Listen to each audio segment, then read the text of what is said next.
All of us appreciate and value the sensation of being loved. Sometimes, however, we can't feel love from the people around us.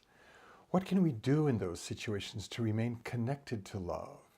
Is there anywhere else that we can look to find the love that every human soul needs to feel? My topic today is drinking from the source of love.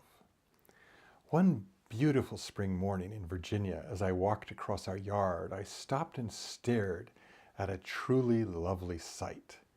There were 3 blue and purple and yellow irises waving at me, as if to say, "We're here. Have you noticed us yet?" In truth, I had not. I had seen them, but I had not regarded them.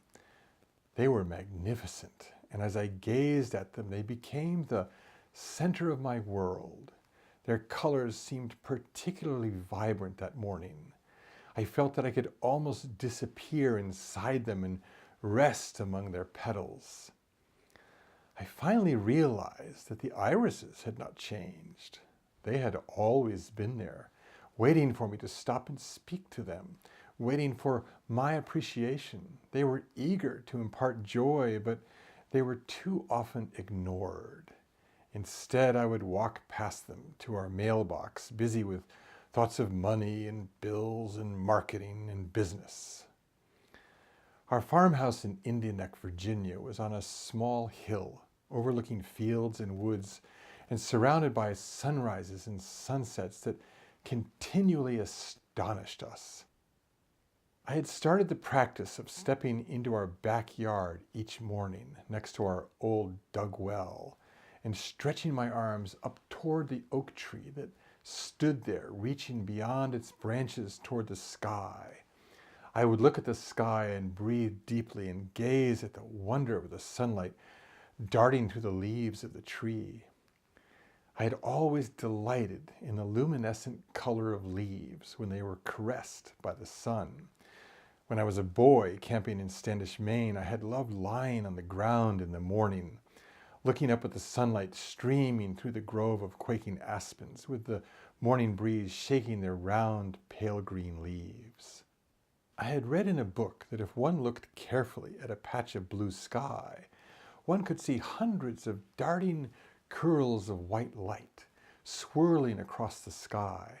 The author had alleged that these silver streaks were trails left by spirits as they traveled through the astral world. Whether they were spirits or nature divas or angels or simply optical phenomena like floaters in one's eyes was unknown to me. Yet every time I gazed at the sky on those sparkling Virginia mornings, I saw darting swirls of light. It was a comforting idea that they might be nature spirits going about their tasks, caring for the natural world around me. Living in the country again for 5 years was a beautiful gift for me. I had lived in the country when I was 14 in White Rock, Maine, but since then I had not been able to fully immerse my soul in the beauty of nature that one finds in the country. Standing under the tree by the well each morning, digging my bare toes into the grass, I realized that I had found a new prayer room.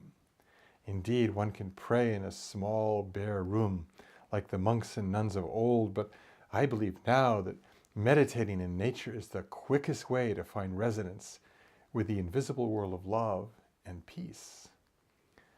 Our farmhouse was surrounded by 6 acres of land, with 4 acres leased out each year for planting corn and wheat and soybeans.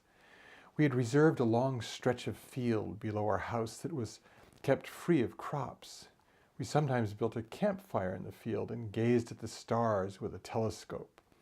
One of my favorite activities was to go out in the field all alone when the moon was full and pray and look up at the moon and the stars and realize that God was present in the vastness above me and all around me, in the fields and indeed inside me.